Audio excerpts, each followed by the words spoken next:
So today we're really pleased, very pleased and honored to have Laura Luciani, a PhD candidate from Ghent University.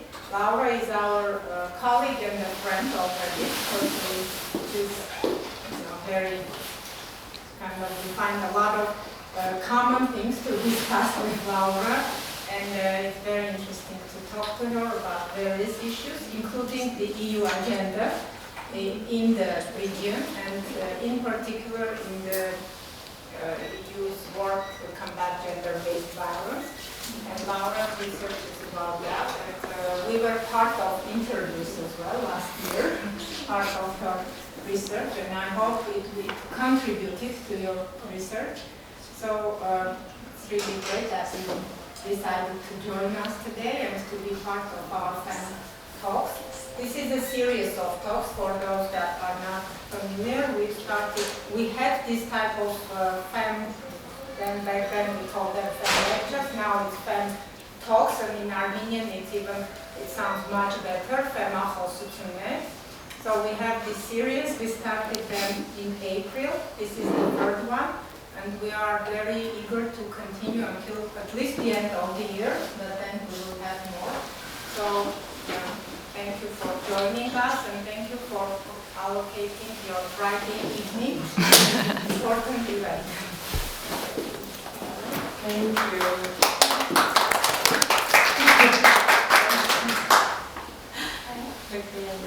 Yeah, and one more thing, just sorry, we have QR codes here for this event, so please, if you can evaluate at the end, it's just a small thing, like not only evaluation, but also your suggestions, what would you like to hear from these FemTalks more, and how we can improve them maybe, so it's a small evaluation type of thing. Thanks a lot. Thank you, Laura Luciani. Thank you very much, Goha, for this very kind introduction and for having me here tonight. It's really a pleasure to have the opportunity to present my research, to kind of, also after, having taken some insights from you, to try and give something back. So I want to start by remembering, or just recalling a bit one episode that happened in May 2019. It was the first time that I visited Armenia in the framework of my PhD research. And during my stay, I tried very hard, but didn't manage to schedule one of the interviews that I wanted to conduct, which was with the Women's Resource Center.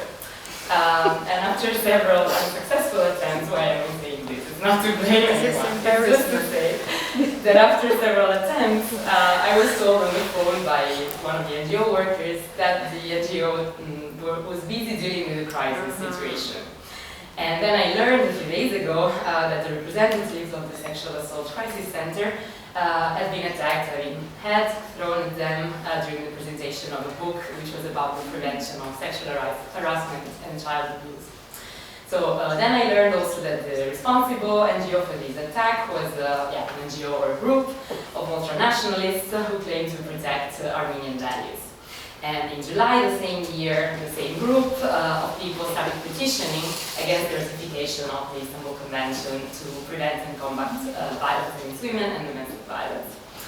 So why am I remembering this? Because this episode really remains stuck in my head somehow, and I started reading more into anti-gender movements in Armenia, and getting very much interested in the extent to which the issue of violence against women had been turned by these groups into a battleground for political and geopolitical struggles.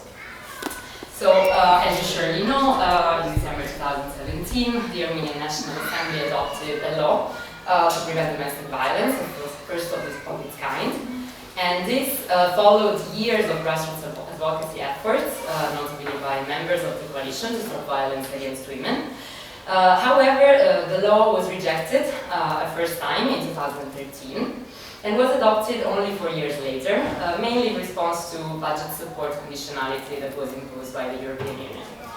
So, nevertheless, this law was adopted in a highly weakened form that did not really conform to the expectations and the wishes of the activists who pushed for it in the first place. So the law called on the prevention of domestic violence, protection of victims of violence, and restoration of peace in the family, affirms family reconciliation over the protection of victims' rights, also erasing any mention of the wording gender. So in light of this, some feminists in Armenia argued that, as such, the law would only nurture patriarchy.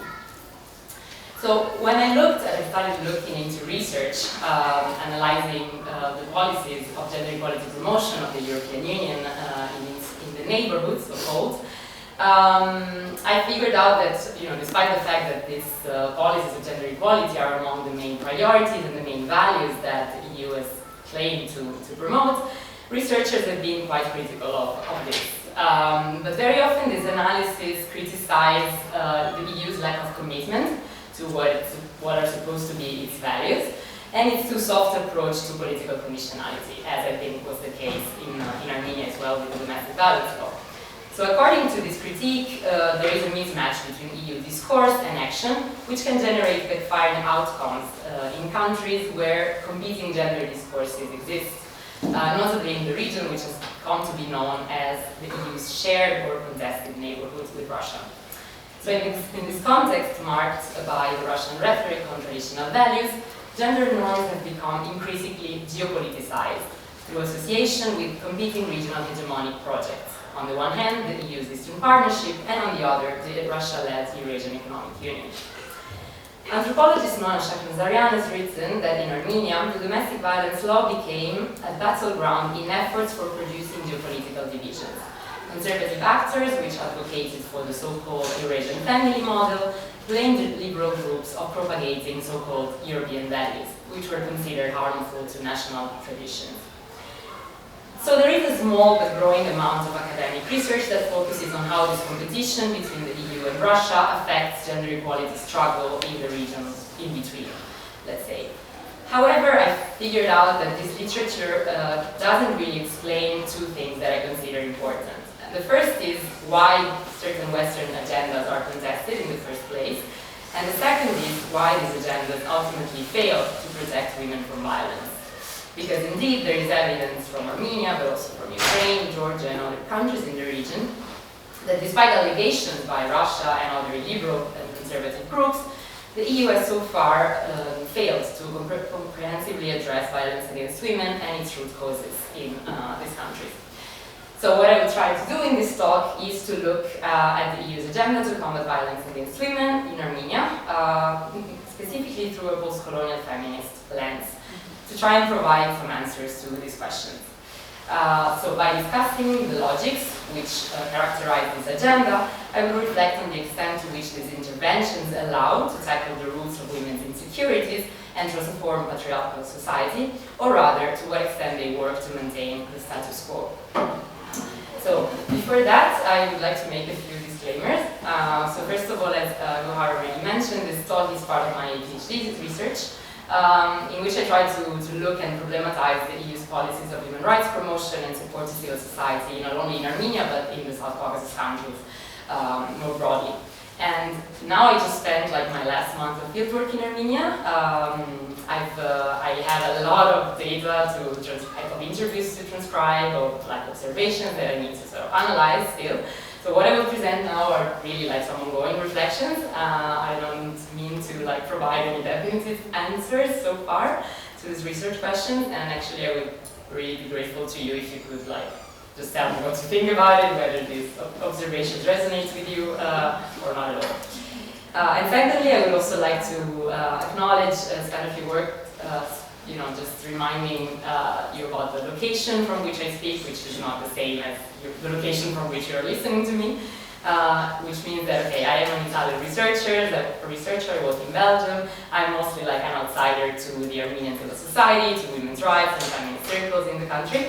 And I acknowledge that there's a plurality of positions and a plurality of voices in the women's rights and feminist landscape in Armenia, including different views and different perspectives vis-a-vis the EU's policies.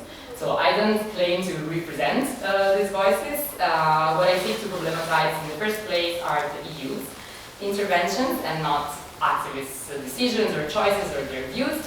And I'm just trying to basically look at how these policies intervene in a specific context within a particular geopolitical conjuncture. So between March 2019 and today, I conducted over 30 interviews.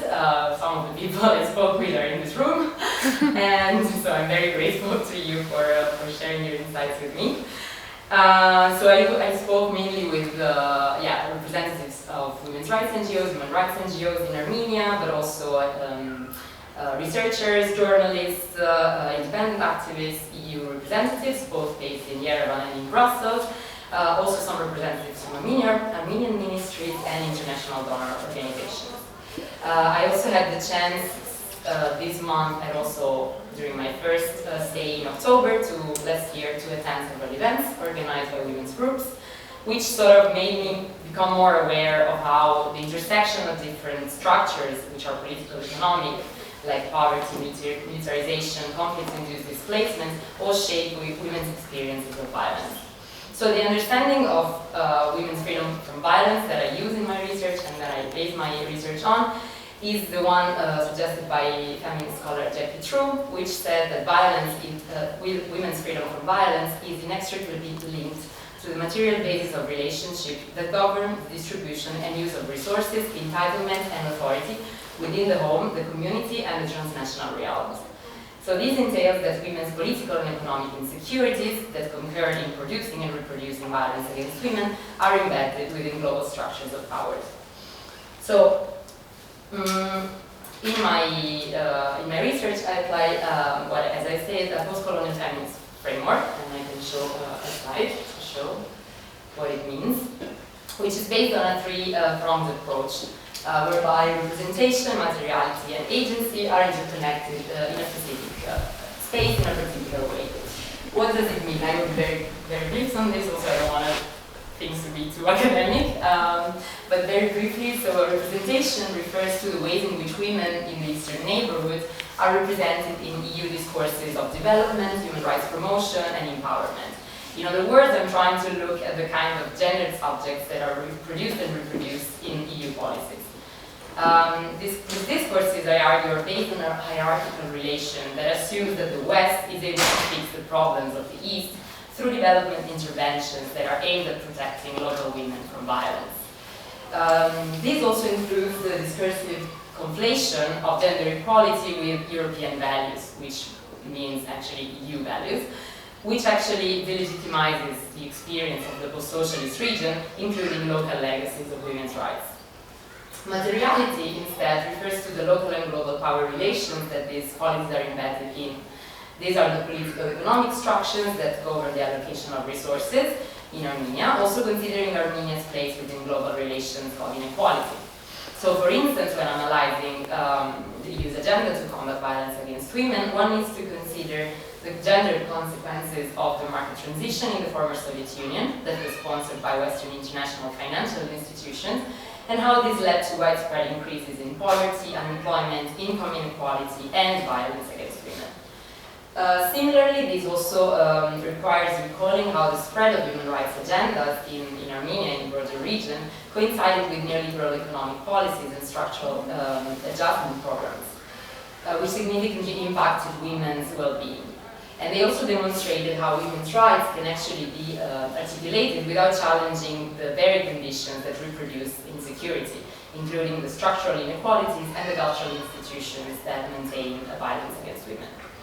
Power relations also include, of course, NGO dependency and Western donors' grants, which renders the work of women's rights NGOs and initiatives subject to the ordering power of funding opportunities.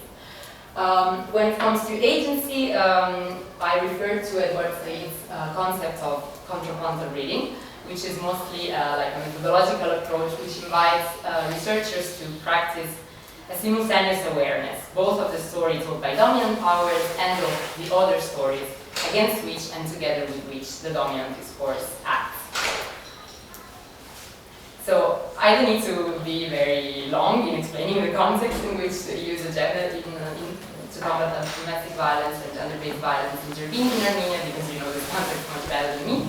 But I would still like to mention a few things that I think are relevant to put things in perspective.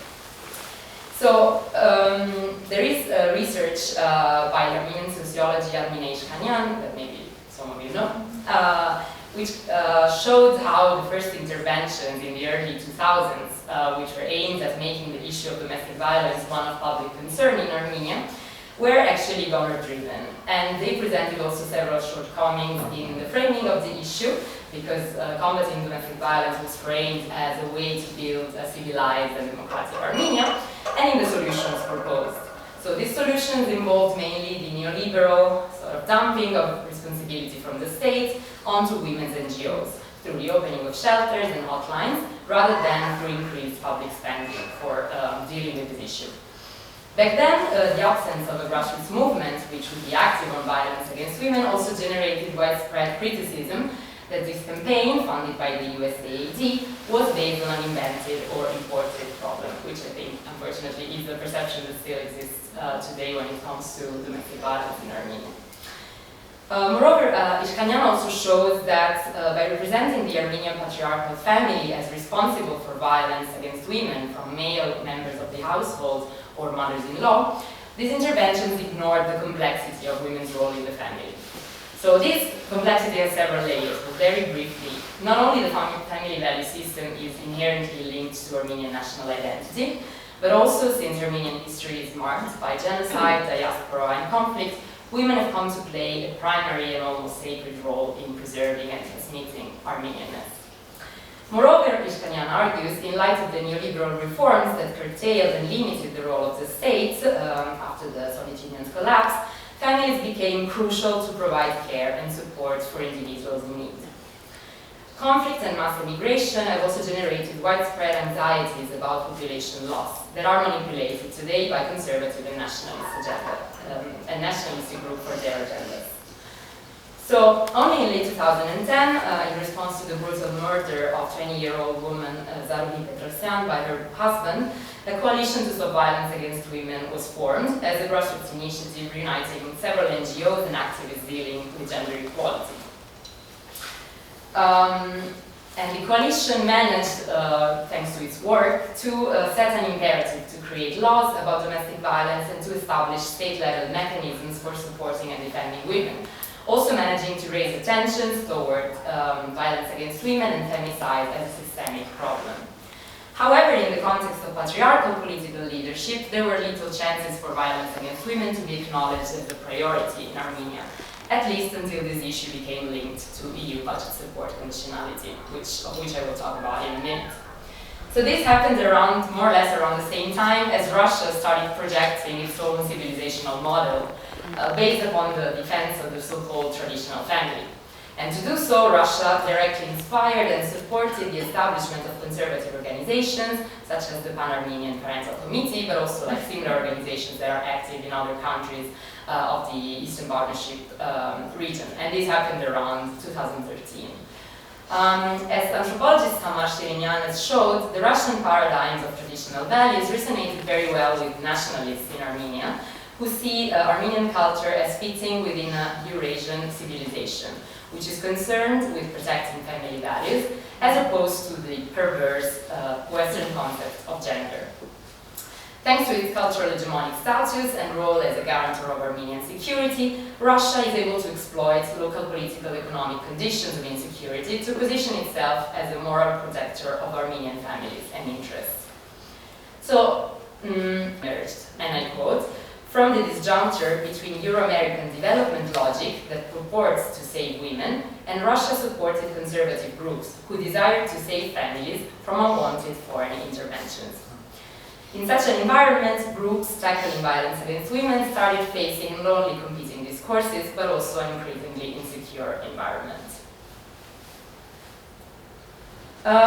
So after this brief context that I gave, I will start trying to present my findings. As I said, these are very preliminary, like attempts of making sense and building a story around all the data and all the insights I gathered. So I will start by discussing the outcomes of the EU conditionality in Armenia related to the adoption of the domestic violence law and how this played out in this shifting geopolitical context.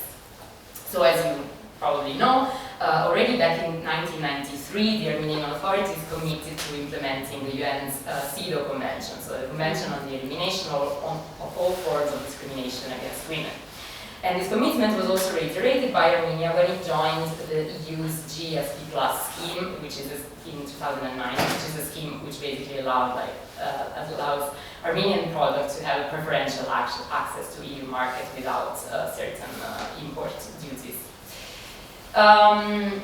So only later, however, during the negotiations of the EU-Armenian Association Agreement, the EU started insisting on the need for Armenia to adopt a standalone law against domestic violence.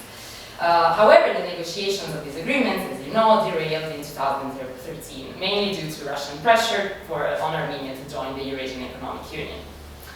Earlier discussion of a gender equality law in Armenia had marked a decisive moment in this U-turn, because conservative groups managed to turn the term gender into an agenda for anti-European propaganda, basically presenting the Eurasian Economic Union as the sole political option for the salvation of the traditional Armenian family. So this gender equality bill, which was adopted in 2013, became a law on ensuring equal rights for men and women, while its enforcement so far has remained on paper only. 2 years later, the adoption of a domestic violence law was included in the EU-Armenia Human Rights Support Program, which was meant to reflect suggestion by Armenian civil society. However, by that time, the relations between the Republican Party-led government and women's group in Armenia had already become quite hostile, and policy dialogue particularly difficult. In 2017, another episode had important consequences, and this was Russia's decriminalization of certain aspects of its domestic violence legislation, which inspired another propaganda campaign in Armenia, which sought to compromise the adoption of a domestic violence law locally. So during the discussions of the domestic violence law in 2017, EU officials tried to adopt a low-key profile in order to prevent accusation of foreign meddling. But still, detractors of this law painted it as a European attack on Armenian values, claiming, falsely of course, that the law would introduce direct mechanisms from taking children away from families.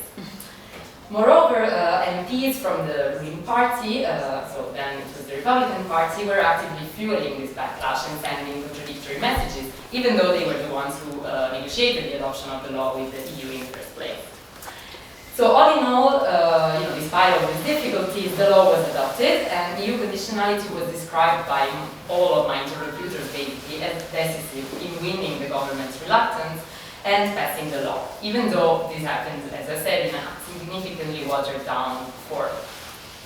So according to an assessment by the European External Action Service, the EU-Armenia Human Rights Budget Reform Program, I quote, reflected long-standing civil society reform demands. Within this program, Armenia for the first time adopted the legislation on gender violence, although it did not reflect the full aspiration of women's rights advocates and falls short of European and international standards. End quote. One activist with whom I spoke, who was closely involved in this process of the law's adoption, instead considered the EU's role as harming and staining the struggle for women's rights. In the assessment of this person, the EU's primary goal was to find a compromise with the state in order to continue their cooperation at all costs. But the EU at the same time needed civil society to agree with these compromises, and this is why, according to this interlocutor, it demanded from women's groups to be constructive and not complain too much about the law's shortcomings. So in 2018, the Velvet Revolution opened up opportunities for the EU to demand some improvements to the domestic violence law and for the coalition to lobby the new government, which presented itself as more sensitive to issues of rights and equality. However, manipulation of gender issues became a powerful tool for discrediting the new leadership, and we see the formation of an anti-government pole reuniting anti-gender groups, oligarchs loyal to the old regime, as well as the Armenian Apostolic Church. So despite some important amendments which were made to the domestic violence law, by the end of 2020 it appeared that the law's implementation was not always effective, with the authorities favoring reconciliation and warning of the perpetrator rather than strict enforcement. Moreover, the ratification of the Istanbul Convention, which was another important demand of women's rights activists, had been further delayed. So since the Second Nagorno-Karabakh War, it's obvious that government priorities have further shifted away from gender equality, And moreover, the passivity of the EU during the war also led to a worsening of its image in Armenia. So as for now, stronger demands are not on Brussels' agenda at all, because gender issues are considered as too sensitive, even though many interlocutors believe that external conditionality would be the only way to move forward, especially when it comes to the ratification of the Istanbul Convention. However, in a country where internal value struggles exist, the EU's top-down approach to conditionality also needs to be critically scrutinized for the unintended outcomes it may generate. Indeed, in the context of Armenia, we see how anti-gender groups manage to frame the debate on domestic violence in geopolitical terms, straight-jacketing basically feminist activists into a pro-European box. And here I want to quote one of my interlocutors who said, Armenia has its own heritage of human rights. We try to bring back this memory, to bring forward feminist writers who got forgotten under the dominant state narrative. But then you have a major institution which sharply comes in with a message reinstating that human rights are EU values, values from outside. Big actors should be very mindful about ownership. So one would expect that when conditionality fails to generate the intended outcomes, the EU would find other, more bottom-up ways to prepare the ground for transformative gender intervention. However, when we look at the EU's approach to combating domestic violence in Armenia through support to civil society, we also find some problematic logics there. So several interlocutors complained about the EU's failure to support bottom-up advocacy and awareness-raising initiatives on violence against women, and more specifically about the EU's near-total invisibility during anti-gender campaigns with targeted women's rights groups. In the period between 2007 and 2013, the EU implemented only one project, which was aimed at increasing awareness of domestic violence, which is kind of counterproductive because this would have been the moment to prepare the ground before imposing actually the conditionality. And in the following years, I found that EU financial support was mostly directed towards state institutions through multi-sectoral and technical assistance program, and also to international development agencies as the UNDP and the UNFPA.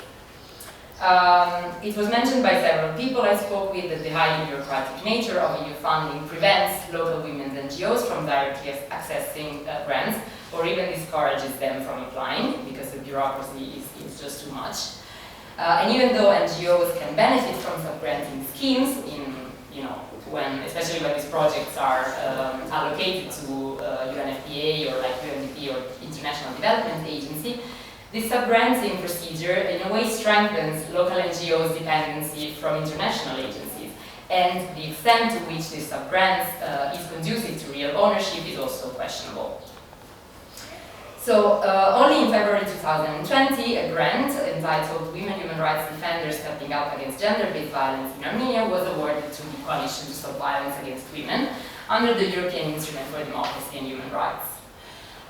So to understand how female agency and the role of women's NGOs is constructed and understood within EU funding instruments, and specifically the European Instrument for Democracy and Human Rights, I want to turn to Anna Mühlenhoff's feminist analysis of these instruments.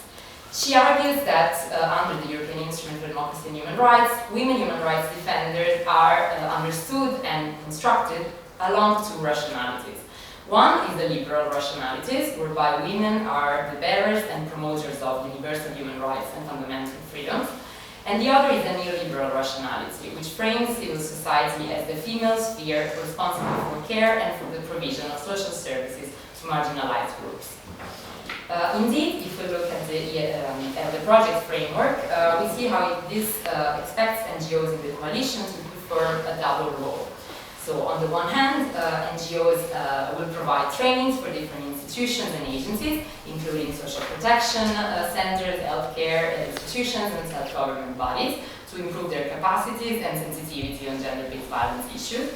And secondly, NGOs in the coalition are expected to take over some of the state's responsibilities. For instance, by supporting the vulnerable women, especially those affected by the coronavirus pandemic. It has been argued in the academic literature that one of the key challenges that activists tackling violence against women along feminist principles face is the need to find the right balance between sustaining and restraining state power, including in its carceral and social support dimensions. So in this sense, I think that what came out from some of the interviews I did is that the service provision role, which is foreseen by the EIDHR project, may exacerbate these activist dilemmas. Indeed, while coalition members have been maintaining cooperation and service provision ties with the state, they also emphasize that it's only through disruptive actions that are held against the state that they were able to achieve positive changes in the past. For example, one interviewee described to me an initiative to pressure the Armenian state agency, which is responsible for implementing court decisions. Unfortunately, I couldn't find the name of this agency in Armenian, so if someone has it, please tell me what it is. So this, what did this initiative consist in? Basically, coalition members and activists occupied the building of this agency for 3 days, and they managed to reverse the decision of 3 cases where women victims of violence were denied custody of their children. So, while suggesting that the essence of the coalition is in these radical and shocking actions, in which activists stand with their bodies against the system that crushes and that abuses women, the interlocutor I spoke with did not consider possible to perform similar actions under the EIDHR project.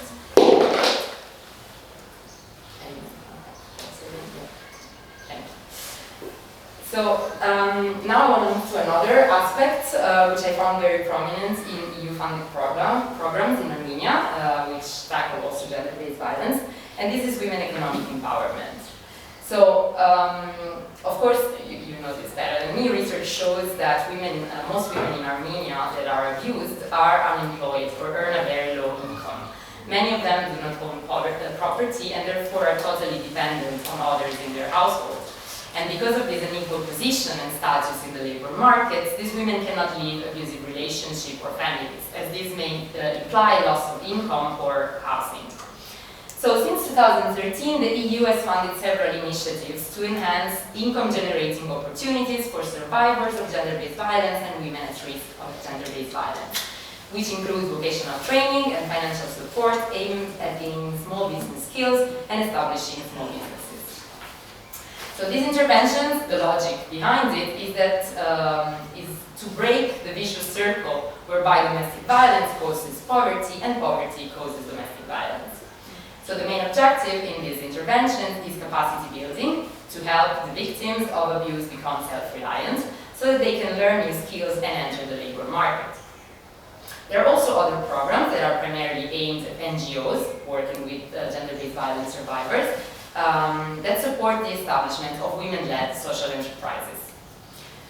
So I think that on the one hand, these kind of initiatives are crucial in providing for economic opportunities, and especially in the disadvantaged region of Armenia, and to enhance the financial autonomy and the agency of individual women. Moreover, what came out of the interviews is that the social entrepreneurship model has the potential to alter power relations between donors and recipients in a context of NGOization, because this is a way for local NGOs to diversify their sources of funding and to ensure the sustainability of the services that they provide, even when grants end. On the other hand, there are also some more ambiguous aspects to this kind of women empowerment programs. As some of my interlocutors noted, these programs may fail to challenge the patriarchal character of the very market institutions they are promoting. Notably, these are seen as keeping women confined within minimally compensated and marginalized economic activities. For instance, sewing, carpet weaving, baking, which are also activities that correspond to cultural expectations of womanly jobs.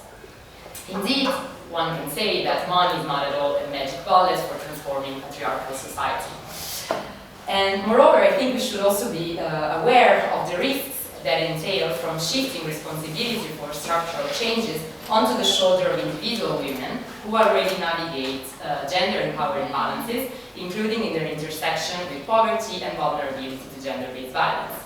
And this reflection, I think, also applies to when this program targets women's NGOs instead of individual women, because most of these NGO staff is female, and it is expected to be dealing in a way with a triple burden of productive, reproductive, and community labor. Under the EU-funded program, we also find a complementary logic of empowerment, which I identified under the regional program, which is called EU for Gender Equality. While this program is aimed at targeting gender stereotypes and gender-based violence, this initiative was presented by a European Commission representative in quite an interesting way, and I quote, "This is our first regional program covering gender equality in the Eastern Partnership, and we are intensely proud of it. We can and we will do more to develop this underused economic and social potential with our Eastern neighbors." End of quote. So here we see how gender equality is considered as not a goal per se, but rather as a tool to increase efficiency, productivity, and economic development.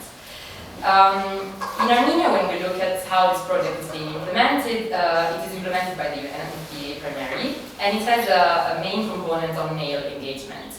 This includes father engagement programs, which are aimed at ensuring that men are involved in childcare, and also it's meant to fight gender stereotypes due to which men are not involved at home as much as they should. So in these programs, fathers are trained to become agents of change for gender justice. Here I'm quoting the official manual of these programs. So that after having learned and internalized these new gender norms, these fathers can take action through advocacy in one's community and at broader levels. So, even though these interventions kind of pursue the goal, which is the feminist goal, of course, of transforming gender relations, I think we must also be careful not to put, that these interventions don't put too much emphasis on reprivatizing responsibility for social reproduction and for childcare over, social provisioning and public provisioning of childcare. Moreover, several interlocutors, several women and NGOs representatives I spoke with referred to UNFPA projects describing them as conservative. And I think that indeed, by promoting a positive message about the possibility of change, even though at the individual level, these projects do not try to question the family, but rather they aim at showcasing how to make happy families. So on the one hand, for the EU, I think these programs have the advantage of showing that it is not the EU's intention to destroy the Armenian family as it is otherwise assumed. But nevertheless, there is a risk that these programs end up reifying instead of challenging patriarchal norms and the cultural roots of women oppression. Indeed, while certain forms of partnership, which is an heterosexual partnership, of course, are naturalized and promoted, other women who lack access to these kind of models of family are ignored, and efforts to enhance women's autonomy for men are rendered unspeakable. I will move to the last part of the talk. So far, I have been focusing on those EU policies which directly address violence against women, both on the level of political conditionality and of funding to civil society. However, I think it has become clear by now that it is impossible to analyze these policies in isolation from the broader model of development that the EU promotes. So if we look at previous analysis of gender mainstreaming in EU development policy, we see that gender is very integrated in key bilateral agreements with Eastern neighbourhood countries. And gender issues such as domestic violence are mainly linked to a country's social and political situation. Instead, when it comes to the economic sector, the EU's focus there is on macroeconomic policies and market-based criteria, even though unchecked neoliberal logics tend to foster social and economic inequalities and a gender division of labor. So here I want to quote feminist scholar and activist Anna Nicogosyan, who argued that domestic violence issues are considered as relatively harmless for foreign funders. She writes, and I quote, "These are issues that do not question and examine the status quo of the financing side. These are agendas that do not problematize capitalism and neocolonialism, do not make demands for fair redistribution of resources, and do not go against neoliberal principles and the appropriation of feminist politics by big corporations and governments." End of quote. So from the perspective of radical feminists in Armenia, EU efforts to promote gender equality and fight against gender-based violence needs to be placed in the context of Brussels' complicity with the neoliberal agenda. According to some of these interlocutors, the EU's complicity with neoliberal agendas became particularly clear during the recent wave of civic struggle, which opposed the opening of a gold mine in Amul South, which was active between 2018 and 2020. So Amulsar was meant to be the largest foreign direct investment in independent Armenia's history, and was initially backed by the European Bank for Reconstruction and Development, as well as by British, US, and Swedish governments. So you know that very well that opposition to Amulsar mobilized large segments of society and civil society in Armenia, including women's rights and feminist activists. And in July 2020, the Coalition to Stop Violence Against Women also issued a position statement on Amulsar, criticizing the government for betraying the values of the Velvet Revolution, which included rejecting a culture of violence and domination, which is represented by the extractivist model of development. The statement of the coalition also highlighted how women, 57% of whom are involved in agriculture, are particularly vulnerable to this type of extractivist projects. Besides criticizing the Armenian government's complicity in the plunder of the country's natural resources, interlocutors among radical feminists also go further in articulating a critique of neocolonialism, which, as they explained to me, has two sides. On the one hand, Russia is actively engaged in perpetuating colonial-style exploitation of Armenian resources by owning significant stakes in the Armenian mining and electricity sectors. On the other, on the other side, there are Western financial institutions whose role in the regulation and in curtailing of the state's role has fueled dispossession and unequal resource distribution. So these interlocutors saw the EU as being tacitly approving of the Amulsar project, emphasizing the local delegation's lack of support to the anti-mining movement, even when activists, including one coalition leader, experienced police violence and arbitrary arrests in summer 2020. As one activist mentioned, from a feminist perspective, being silent means supporting the aggressor. So, by exposing these contradictions and by drawing a line between Russia and the also neo-colonial and neoliberal West, radical feminists deconstruct the geopolitical narrative of a values war around gender in Armenia. With this, I do not mean to deny, and I think they also don't mean to deny the destructive influence of Russian power, or completely discarding the potential and the positive potential of some of the initiatives that are supported by the EU. But I think it is more like a mean to challenge the vision of the EU as a benevolent actor, which operates exclusively based on local demands and ownership and without any power relations, and to encourage being critical to both sides. So we come to the conclusion. So to conclude, I want to come back to basically the starting point, which is what has been written so far about the EU's policies to combat domestic violence and to promote gender equality in the neighbourhood. So most of these analyses, as I said, they criticize the EU's too soft approach to conditionality related to gender reforms in the neighbourhood, which basically has resulted in this agenda being hijacked by conservative and Russia-oriented groups. So what I tried to do instead, by examining the EU's agenda to combat domestic violence in Armenia through a postcolonial feminist lens, is to argue that EU interventions contribute actually to maintain the status quo, as they do not manage to tackle the political and economic roots of women's insecurities. So if I need to summarize these findings or conclusions, I would say three things.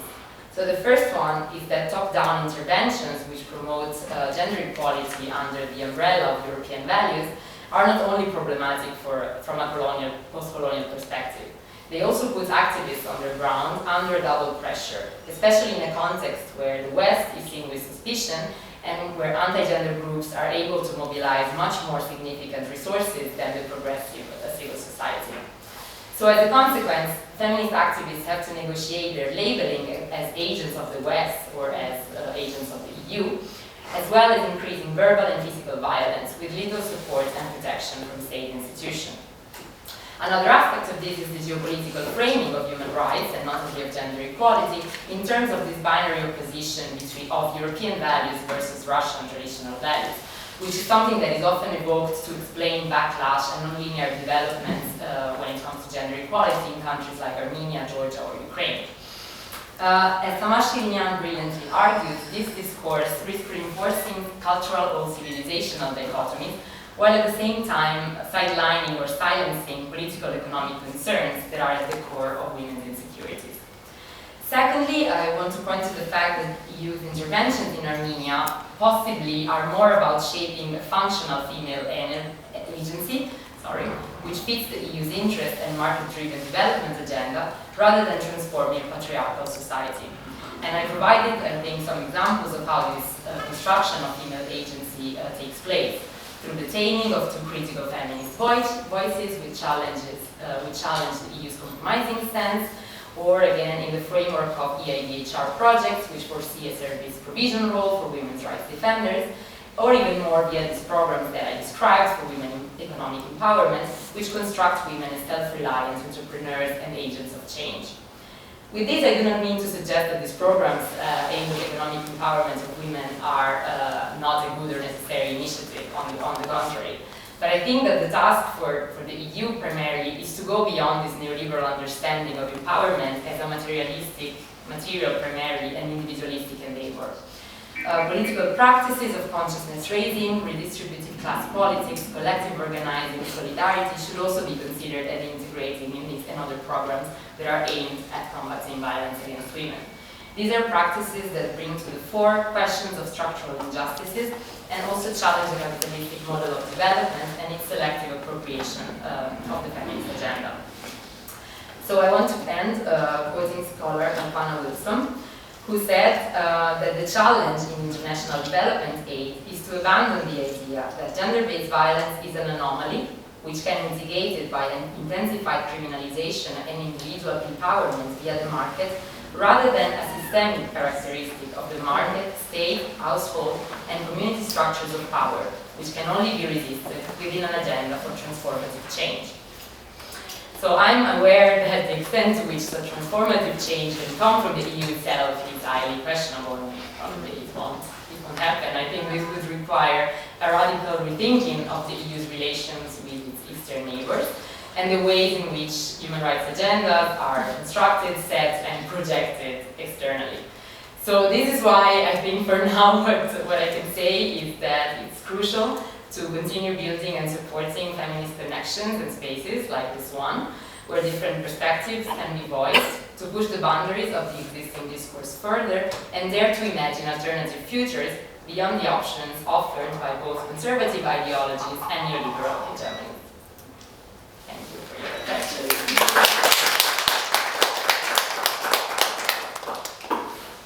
Thank you, Laura. Thank you. I look forward to your comments, questions, anything. We have Mara also. Thank you.